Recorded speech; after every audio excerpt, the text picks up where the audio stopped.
wow, I wish I could be like that. And yet you find that excellence is not about talent alone. In fact, a major part of excellence has nothing to do with talent. And in course of time, once you go beyond a certain level, ability or talent is the most useless virtue to possess. It's what you do with that talent that matters. And that's why he used a word, Mukesh used a word that I love, attitude. Beyond a point, it is attitude that counts for far more than talent. Because talent breeds an ego.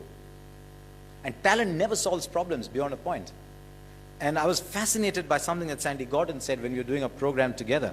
Because I had seen a lot of young cricketers, extremely talented, who the moment they faced a roadblock did not know what to do. Because they had never had to struggle to succeed. They always used their talent to succeed. And Vinod Kambli is an example of that. The moment Courtney Walsh bounced him in Bombay, he was 22 years old. Was he? Yeah, he was 22 years old then. In 1994, he was 22 years old.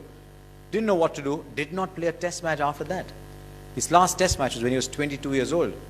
Just did not know how to play the bouncing ball because talent had solved everything for him before.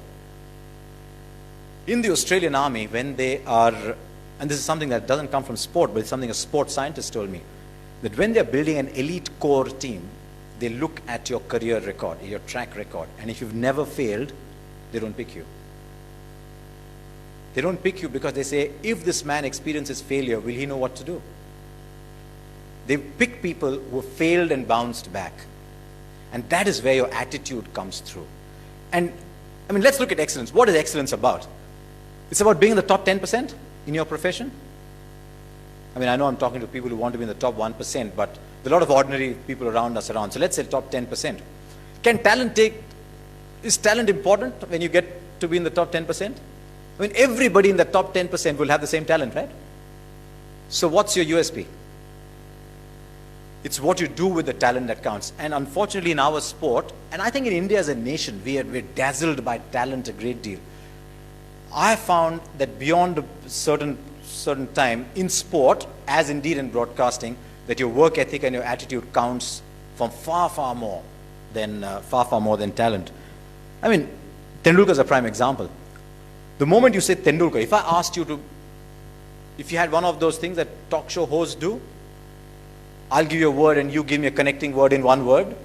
You say Tendulkar, you'll say talent, right? He played 55 games as a 14-year-old without a break. 55 days. He'd practice for 2 hours, play a game, practice 2 hours, fall asleep on the dining table. And do that 55 days in a row. That's attitude. You know, we think, and this is something we talk about in our corporate lectures as well, where we advise against talent. When Tendulkar was born, it wasn't that this nurse picked him up and said, here, Mrs. Tendulkar, here's 70 hundreds for you. Yeah? It isn't Tendulkar's talent that's produced 70 hundreds. It's his work ethic, it's his attitude, and more than anything else, when you reach the top, it's his passion to perform.